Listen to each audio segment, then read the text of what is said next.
நம்ம ஊர்ல மட்டும் தான் மழை பெய்யல. மழை பெஞ்சிருந்தா லீவ் விட்டுருப்பாங்க. நமக்கு தான் அதை கொடுத்து வைக்கலையா? மாடல் எக்ஸாம் நாளைக்கு கண்டிப்பா இருக்கும் போல இருக்கடி. ஆமா ஆமா கண்டிப்பா இருக்கும், தப்பிக்கவே முடியாது நம்ம.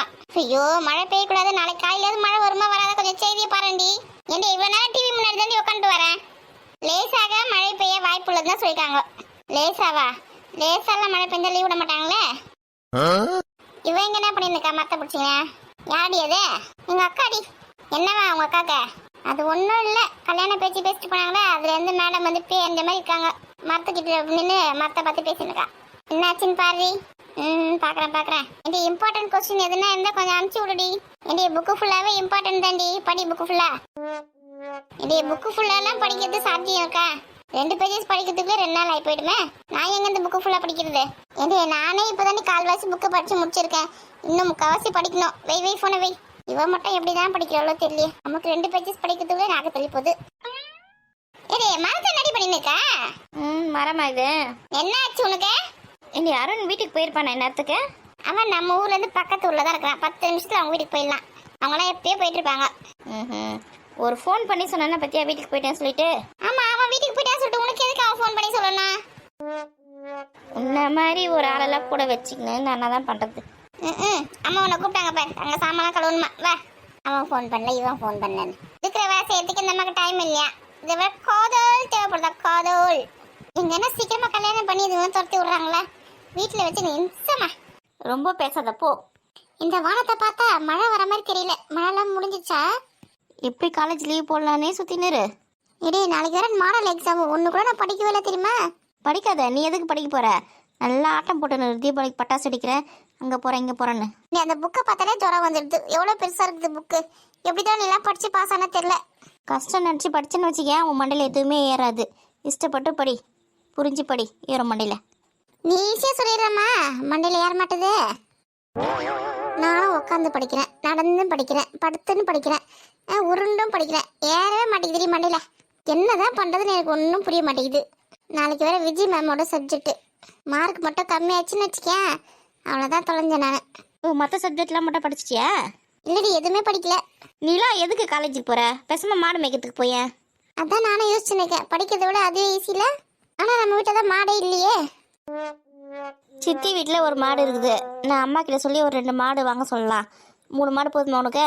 இருடி யோசிச்சு சொல்கிறேன். நாளைக்கு போய் எக்ஸாம் எழுதிட்டு வந்து எக்ஸாம் ஈஸியாக இருந்துச்சுன்னா நான் காலேஜே படிக்கிறேன். அப்படி இல்லைன்னா மாடு மேய்க்க போகிறேன். நான் அம்மா கிட்ட சொல்லி வைக்கிறேன். இவ வந்து மாடு மேய்க்க போகிறாளா, அதனால் நமக்கு நிறைய பால் கிடைக்கும். நீ வந்து ஆட்டு பிடிச்சி வைனு. அதுக்கப்புறம் மாடு சாணினா நல்லா அழுவல்ல. என்னது மாடு சாணி அள்ளணுமா? ஆமாம், மாடு வளர்த்தோன்னா மாடு வந்து சாணி போடுமே, அதெல்லாம் அழணுமே. காலையில் எழுந்தோடனே முதல் வேலை அதுதான். மாடு சாணிலாம் அள்ளி போட்டுட்டு மாடெல்லாம் குளிப்பாட்டிட்டு மாடு கட்டி வச்சிருக்க இடத்துலலாம் சுத்தமாக கழுவி தள்ளணும். ஐயோ நிறைய வேலை இருக்கும் போல இருக்கே. அப்புறம் இந்த வேலை முடிஞ்ச உடனே வீடு வீடாக போயிட்டு இந்த கஞ்சி தண்ணி ஊற்றி வச்சுருப்பாங்களே, நீ வந்து ஒரு குடம் தம்பி அங்கே பழைய குடமா தம்பி அவங்க வீட்டில் போட்டுடணும். போட்டுட்டு வச்சுக்க அவங்க அதில் ஊற்றி வச்சுருப்பாங்க. அதை நீ வந்து கலெக்ட் பண்ணி எடுத்துகிட்டு வந்து இங்கே மாடுக்கு ஊற்றணும். மாடுக்கு ஊற்றினா அதுங்க குடிக்கும். கடவுளே. அதுக்கப்புறம் அதுக்கு மேலும் பசி எடுத்துன்னு வச்சுக்க, அந்த தண்ணி பத்தலை இன்னும் பசிக்குதுன்னா வந்து பில்லுலாம் எடுத்துகிட்டு வந்து போடணும்.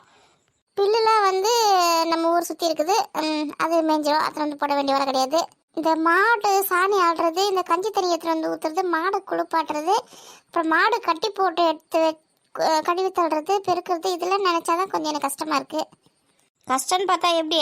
இந்த வேலையை நீ செஞ்சேன்னு வச்சுக்க, மாடு வச்சு உனக்கு நிறைய காசு கிடைக்கும். இதுலேயே வந்து நீ பெரிய ஆளாயிடலாம், நிறைய இன்கம் வரும் உனக்கு. நீ வேலைக்கு போய் சம்பாதிக்கிறத விட இது அதிகமாக சம்பளம் வரும். என்ன சொல்கிற? அம்மா கிட்ட சொல்லவா மாடு வாங்க சொல்லியே? ஏய் என்னை வச்சு காமெடி கீமெடி நீ பண்ணலையே. சே, உன்னை வச்சு யார் இப்போ காமெடி பண்ணுறாங்க? நீ தானே சொன்ன காலேஜுக்கு போனால் கஷ்டமாக இருக்குது, படிக்கணும்னா கஷ்டமாக இருக்குதுன்னு. உனக்கு ஏற்ற வேலை இதுதான், உனக்கு இதுதான் கரெக்டாக இருக்கும். மாடு போய் விடுங்க. போடி இவளே, நான் காலேஜுக்கே போய்க்கிறேன். ஏதோ படிக்கிறதுக்கு கஷ்டமாக இருந்ததுன்னு சொன்ன மாதிரி இருந்தது. நான் எப்படியாவது கஷ்டப்பட்டு படிச்சுக்கிறேன். கொஞ்சம் ஏமாந்துருந்தா நம்ம மாடு மேய்க்க அமைச்சிருப்பா. கடவுளே. காலேஜுக்கு போனால் கஷ்டமாக இருக்கு உனக்கு. நல்லா இப்படி தான் பண்ணணும். எப்படி பயந்து ஓடுறா பார். வரேன் பின்னாடியே வரேன். இக்கா ரசன தோட்டம் இதுதா. பரவாயில்ல, நிறைய வாழை மரம் தான் இருக்கீங்க. இங்கே வந்து வாழைக்காய், வாழைத்தண்டு, வாழை இலை, வாழைப்பூ எல்லாமே இங்கே வந்து மார்க்கெட்டுக்கு அமுச்சு விட்றாங்க. நீ கேட்டேன்னு வச்சுக்க குறைஞ்ச விட தருவாங்க. இந்த தோட்டத்தை பார்த்தா மார்க்கெட்டுக்கு வந்து ஒரு நாளைக்கு 500 காய் 1000 காய் ஏற்றி விடுவாங்க போல இருக்கு. நான் வாங்க போகிறது 50 காய் 60 காய் தான். எனக்குலாம் தருவாங்களா? வேலை கம்மியா? இந்த அண்ணனை பற்றி உனக்கு தெரியல, கஷ்டப்படுறவங்களுக்குலாம் ஹெல்ப் பண்ணுவார். இந்த மாதிரி இந்த மாதிரி காய்கறி வியாபாரம் பண்ணுறேன் அப்படி தான் நான் சொன்னேன். நான் எனக்கு தெரிஞ்சவங்க ஒருத்தவங்க காய்கறி வியாபாரம் பண்ணுறாங்க, அவங்களுக்கு கொஞ்சம் காய்கறி கொடுங்க விலை கம்மியாக அப்படின்னு சொல்லிட்டு சொன்னேன். கூட்டணுமா தராமல் தான் சொன்னார். அப்படி சொல்கிறேன், குறைஞ்ச விலைக்கு தருவாங்களா?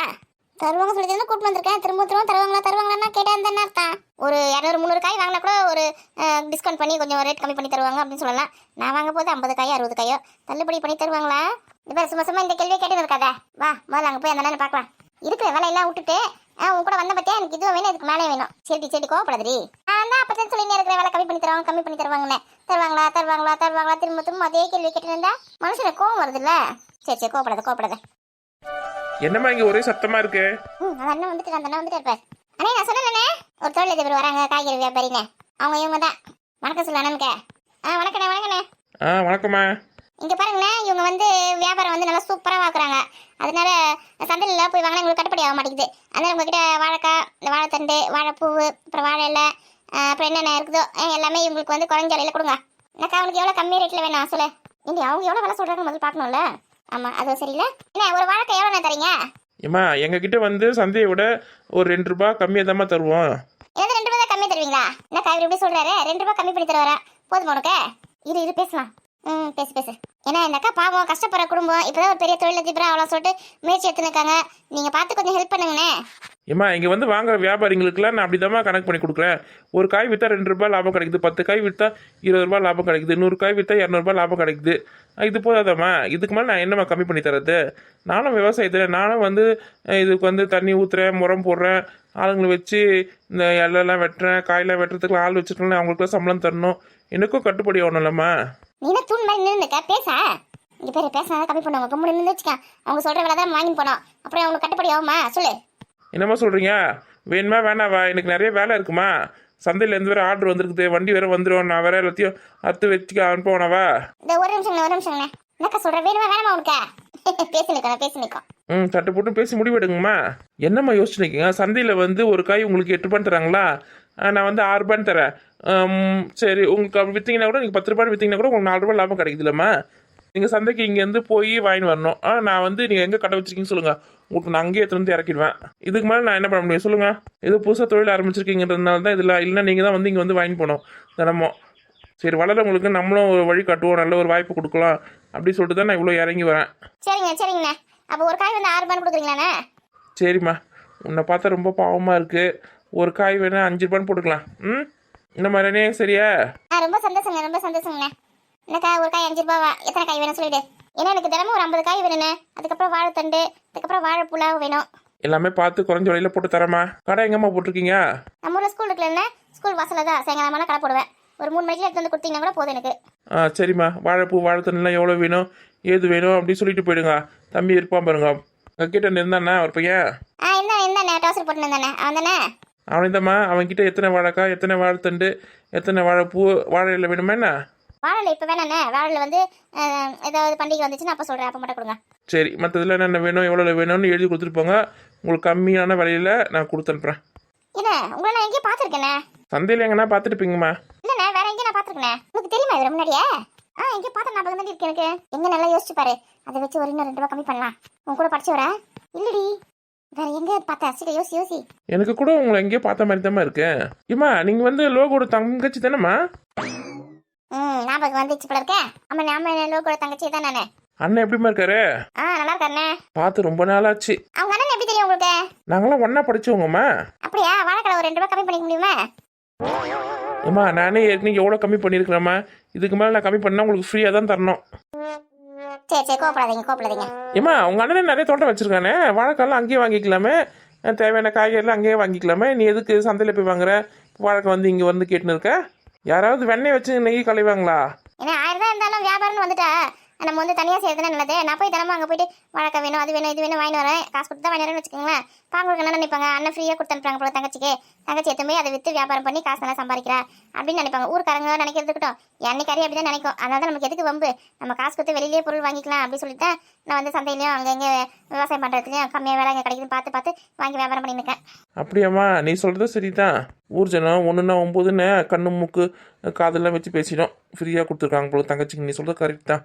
அதனால தான் நம்ம ஊர்லேயே ஒரு நல்ல அண்ணன் இருக்கிறாங்க சொல்லிட்டு நாங்கள் கூட்டின்னு வந்தேன். நானும் உங்களுக்கு ஒரு அண்ணன் மாதிரி தானேம்மா. என் ஃப்ரெண்டோட தங்கச்சின்னா எனக்கும் தங்கச்சி மாதிரி தானே. தங்கச்சி மாதிரி தான் ஒரு 2 ரூபாய் கம்மி பண்ணி கொடுக்கலாம்ல. இதுக்கும் ஒரு நியாயம் வேணும் இல்லைம்மா? சரி விடுங்கண்ணே, நீங்கள் சொல்கிற விலைக்கு நான் வாங்கிக்கிறேன். நான் ஸ்கூலில் கரெக்டாக 3 மணிக்கெலாம் கொண்டு வந்து இறக்கிடுங்கண்ணே. என்னென்ன பொருள் வேணும்னு எழுதி கொடுத்துட்டு போகிறேன். சரிம்மா. விலை கம்மி பண்ணி தரேன்னு சொல்லி பிஞ்சு வழக்கெல்லாம் குத்த வச்சுருந்தீங்க. நல்லா முத்தனை வழக்காக கொடுங்க. நல்லா கை வச்சு தட்டுன்னு வச்சு கட்டங்கன்னு சத்தம் கேட்கணும். ஏம்மா கொடுக்குறப்போம்மா. சரி கொடுக்குறேன். கிளம்பலாமா? சரிங்க வரண்ணே. சரிங்கம்மா, அட்வான்ஸ் மட்டும் பே பண்ணிட்டு போங்கம்மா. அட்வான்ஸா? காய் எடுத்து வந்து இறக்கிட்டு வாங்கிக்கோங்கண்ணே. காசு மொத்தமா ஒரு 200 ரூபாய் கொடுத்துட்டு போடுங்கண்ணே. கொடுத்துருப்போம்மா. மீதி காசு வந்து காய் இறக்கணும்னு கொடுங்க. நான் இங்கே பேசிக்கிட்டு தானே இருக்கேன், அதுக்குள்ளே உங்களுக்கு என்ன அவசரம்? அதெல்லாம் கரெக்டாக வந்து இறக்கிடுவாங்க. வாடி நம்ம போகலாம். சூதுவது தெரியாமல் இப்படியே இரு.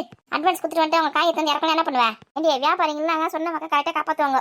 இதான் ஏமாத்தலாம் மாட்டாங்க. வியாபாரம் ஒரு நாடு முடிஞ்சு போகிற கதையா? அவங்க பேரை காப்பாற்றிக்கணும்னா எப்பயுமே போராடுவாங்க. சரியா சொன்னம்மா. சரி கரெக்டாக தந்து இறக்கிடுங்க 3 மணிக்கெலாம். சரிம்மா, எனக்கு வேலை இருக்குது. நீங்கள் இந்த தோட்டத்தை சுற்றி பார்த்துட்டு போகிறதா இருந்தா போங்க. சரிங்கண்ணே. வாழைப்பழத்தாறு வேற கேட்டாங்க, அது வேற அத்துமே கொடுக்கணும். கல்யாணத்துக்கு வேற 4 வாழைப்பழம் கேட்டிருக்காங்க. எப்பா தம்பி, 60 எடுத்துன்னு வாங்க. பேசாம நம்ம கூட ஒரு ஏக்கர் கணக்கில் இடம் வாங்கி இந்த மாதிரி வாழை தோட்டம் போட்டுலாமா? நல்ல வியாபாரம் ஆகுது போலதான். சரி வாடி போலாம். சுற்றி பார்த்துட்டு போக சொன்னாங்களா? சுற்றி பார்த்துட்டு போகலாம். என்ன இந்த வாழை தோட்டத்தை 2 சுற்றி பார்க்கறது? அதான் எனக்கும் தெரியல. என்னமோ பெரிய பங்களா கட்டி வச்சு நம்ம சுற்றி பார்த்துட்டு போன்னு சொல்லிட்டு போயிடுது. வா நம்ம போகலாம். அட்வான்ஸ் கொடுக்க காசு எடுத்துன்னு வந்திருக்கியா? எடுத்து வந்திருக்கேன்டி. சரி போ 200 ரூபாய் கொடுத்துருங்க. பரவாயில்ல, ஸ்கூல்ல எடுத்து வந்து கொடுத்துறேன்னு சொல்லிட்டாங்க. தூக்கின்னு வந்து விற்கிறவா மிச்சம். நான் தான் சொன்னேன் தானே எல்லாருக்கும் ஹெல்ப் பண்ண வரேன். நான் கூட இவர்கிட்ட வழக்க வாங்கி ஒரு பஜ்ஜி கடை ஓப்பன் பண்ணலாம்னு இருக்கேன். என்னக்க சொல்கிறேன்? பண்ணு நல்லா தான் வியாபாரம் ஆகும். சீக்கிரமா ஓப்பன் பண்ணிட வேண்டியதான். ஏன்டி இப்போ திரும்பி வந்திருக்கீங்க? அந்த அண்ணன் சொன்னால சுற்றி பார்த்துட்டு போக சொல்லி சுற்றி பார்த்துட்டு ஏதாவது வாழைக்குளத்தை ஏதாவது பார்த்து போலாமா? கட்டி வச்சு ஒதுக்கி போறாங்க பாரு. இதெல்லாம் ஒதுக்க மாட்டாங்க. அவர் தான் அந்த பக்கம் போயிட்டாரே. வா அப்படி போய் பார்க்கலாம். வாழைக்குளத்தை இருக்குது செவ்வாழையா இருந்தா இன்னும் நல்லா இருக்கும். இதெல்லாம் ரொம்ப தப்புடி. வியாபாரத்தில் இது மாதிரிலாம் பண்ணக்கூடாது. நீ தான் வியாபாரம் பண்ண, நான் சும்மா தானே வந்தேன். இதெல்லாம் ஒன்றும் தப்பு கிடையாது. நான் போய் ஏதாவது தேர்தல் பார்த்து வரேன். மாட்டினான்னு வச்சுக்கேன், குழப்ப சிரிப்பா சிரிச்சு போயிடும். மரியாதையா வந்துடும். இப்படி சும்மாவா பயப்படாத. இந்த சந்துக்குள்ள போனா வாழைக்குளம் தேருமா? இந்த பக்கம் நல்லா வாசனை அடிக்குது. வாழைப்பழம் செவ்வாழை தான் நினைக்கிறேன். செவ்வாழையா கருப்பு வழியா வாசனை வச்சு கண்டுபிடிக்கிறாளே. இந்த மாதிரி எங்கேயே நின்று ஆளுங்க வந்தாங்கன்னா குரல் கொடுங்க. நான்லாம் குரலாம் கொடுக்க மாட்டேப்பா. ஆளுங்க வந்தாங்கன்னா நான் ஓடியே போயிடுவேன். என்னது ஓடி போயிடுவேன்? உன்னால வச்சு நான் ஒரு ஊருக்கா கூட போட முடியாது போல இருக்க. சரியான தொட நெருங்கியா இருக்க. ஆள் பார்க்கறதுக்கு தான் நல்லா பல்கா இருக்கிற. ஆனா 10 பைசாக்கு போச்சுன்னு நினைக்கிறேன். இங்க பாரு, இங்க வந்து வியாபாரத்துக்கு காய் வாங்கறதுக்கு வந்தோம். இங்க வந்து திருடு பாப்ப உனக்கு வந்து நான் தொட நிக்கணுமா? ஐயோ, நீ தான் வியாபாரத்துக்காக காய் வேலை பேசுறதுக்கு வந்தேன். நான் எதுக்கு வந்தேன்? சும்மா வந்தேன். ஆட்டையை போட்டு தான் வந்தேன். இரு போய் என்ன தெரிஞ்சு பார்த்து வரேன். டைமை வேஸ்ட் பண்ணுது. வந்தமா வேலையை முடிச்சுமா போனோமான்னு இல்லை. ஒரு அருவத்தில் வந்து நல்லா இருந்திருக்கும். நல்லா கரகரன்னு அட்டை எடுத்துன்னு போயிருக்கலாம் ஒரு 4 கூட. ஏன் எங்க நீ பண்ணி போயிட்டு இருக்கிற? கத்தியே காட்டி கொடுத்துரு. உங்களுக்கு வாய முடி நில்லு வரேன். எங்கடி போற? இன்னைக்கு சம்மண்டி வாங்கினா ஒருத்தி வீட்டுக்கு வருவா போல இருக்குதா? ஐயோ இந்த ஆளுங்க தான் இருக்கிற. என்னடி போன வேலையை திரும்பி வந்துட்ட? அந்த தலைப்பா கட்ட மாட்டேன். இங்கே தான் நின்று இருக்குது. ஜஸ்ட் மிஸ் நானே தப்பிச்சா போச்சுன்னு ஓடி வந்திருக்கேன். ஆரம்பத்திலேயே உன்னை போவாத தானே சொன்னேன். சொல்ற பச்சு என்ன கேட்குறியா? அதுக்கு தான் ஆரம்பத்திலே வாய் வைக்க கூடாதுன்னு சொல்றது. வேணா நீ தான் முக்கால அழுவுறியே. அப்புறம் போற வேலை எங்கேருந்து விளங்குவானா ஒண்ணு வேணா மரியாதை வீட்டுக்கு போலாம். போ வீட்டுல போய் என்னதான் பண்ண போறது தெரியல. வீட்டுல அப்படி தூக்கி வச்சிருக்கேன். ஏன் நிறைய வேலை இருக்குது. வாடி வந்தமா வேலை முடிஞ்சா கிளம்பி போயினே இருக்கணும். இங்க நின்று நடி பண்ணிருக்கா? ஏமா இன்னும் கிளம்பலையா? என்னமா பண்றீங்க? இங்க சத்தம் இல்லாம பேச தெரியுது உனக்கு? நீ கத்து பாரு. அங்க இருந்து குரல் வருது இன்னும் கிளம்பலன்னு. என்னம்மா வேணும் உங்களுக்கு? ஒண்ணு இல்ல, சும்மா பேசிக்கிட்டு இருக்கானே. சரிம்மா. இப்போ உனக்கு சந்தோஷமா? நான் ரெடி பண்ண. நீ ஒண்ணுமே பண்ணல. சரி பாப்பலாம். போ. ஐயோ, அங்க செவ்வாழை பழமா இல்ல கருப்பு வாழைப்பழமா இல்லைன்னா வந்து இலக்கிய சொல்லுவாங்களா அதுவும் தெரியல. ஒரு 2-3 கூட இருந்துச்சு. அத்தனை வந்திருக்கலாமா? வாய முடியும் வாடி. வந்து வெறும் கையா போறதுக்கு எவ்வளவு கஷ்டமா இருக்குது. உதவாகாம போறமே, அது வரைக்கும் சந்தோஷப்பட்டுக்கோ. 2 பேர் தலையில ஆளுக்கு ஒரு கொலை வச்சு எடுத்துன்னு போனா எவ்வளவு நல்லா இருக்கும். இட்டு விட்டு போனா திட்டு கை நிக்கான்னு சொல்லுவாங்க பாரு. அந்த கதை உனக்கு தான் கரெக்டா இருக்குன்னு நினைக்கிறேன். வியாபாரத்துக்கு வந்து இடத்த போய் திருடணும்னு நினைக்கிற பாரு. விலைக்கே ஆகாது. இதெல்லாம் திருடுன்னு யாரும் உனக்கு சொன்னது? தெரியாம எடுத்தா திருட்டு தான். அப்படியே சொல்றேன். வாழைக்காரது வித்தியாசம் அத்தனை வரல. ஆமாண்டி, திருட்டு தான். என்ன சத்தத்தையே காணா? ராணி என்ன பண்ற? எங்கடி அம்மா ஆளையே காணவுல? ஏடி ராணி அஜ்ஜோ எங்க பண்ணா தெரியலையே. வாழைக்குள்ள அத்தனத்துக்கு போயிட்டாலாம். நீ கட்டி வச்சு உதைக்க போறாங்க 2 பேரையும். ராணி என்னம்மா வேணும்? ஐயோ ஒண்ணு இல்லண்ணே. இந்த அட்வான்ஸ் கொடுத்துட்டு போக சொன்னீங்க. அது யார்கிட்ட கொடுக்கணும்? இந்த கேட்டு கிட்ட தம்பி இருப்பான் பாருமா, அவன்கிட்ட கொடுங்கம்மா. சரிங்கண்ணே. ஐயோ இவ வேற எங்க போய் தொலைஞ்சா தெரியலையே. ராணி கடவுளே, இன்னைக்கு அசிங்கப்பட போறோம்.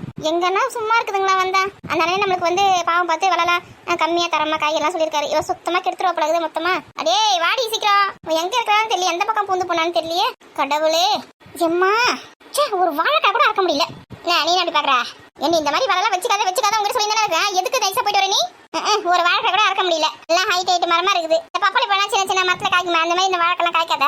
இழுத்து பார்த்துட்டு வந்துட்டேன் கம்முன்னு. எல்லாம் உன்னாலதான். இப்ப ஒழுங்கா வாய முடியும். வா வந்துட்டா வாழைக்காய் அறக்கிறதுக்கு. மாட்டி இருந்தா என்ன அது அசிங்கப்பட்டு போயிருக்கணும். அதான் எதுவுமே அறக்கவே இல்லையா? அப்புறம் எங்க இருந்து மாட்டுறது? நல்லதா போச்சு நட. இனிமே எங்க போறதா இருந்தாலும் இடுப்புல ஒரு 60 சொருவி எடுத்துன்னு போனோம். ஆமா, எங்கன்னா காய்க்கிறது பூக்கிறது எல்லாம் கேப்டன் போறதுக்கு வெறிய கை வீசின்னு வந்துட்டு எத்தையும் அடக்க முடியல. அருவா வைடு பேசுறீங்க வா எனக்கு எனக்கு கீச்சு வைக்கிட்டான். இவ்வளவு தூரம் கஷ்டப்பட்டு வந்து வெறிய கை வீசின்னு போறமே இது ஒரு கஷ்டமா தெரியலையா? இங்க பாரு கம்முனு வாயிருக்கேன் கடுப்புல இருக்க நானு. இந்த அம்மாக்கு என்ன கடுப்புன்னு தெரியலையா? வெறும் கை வீசின்னு போற எனக்கு தான் கடுப்பு.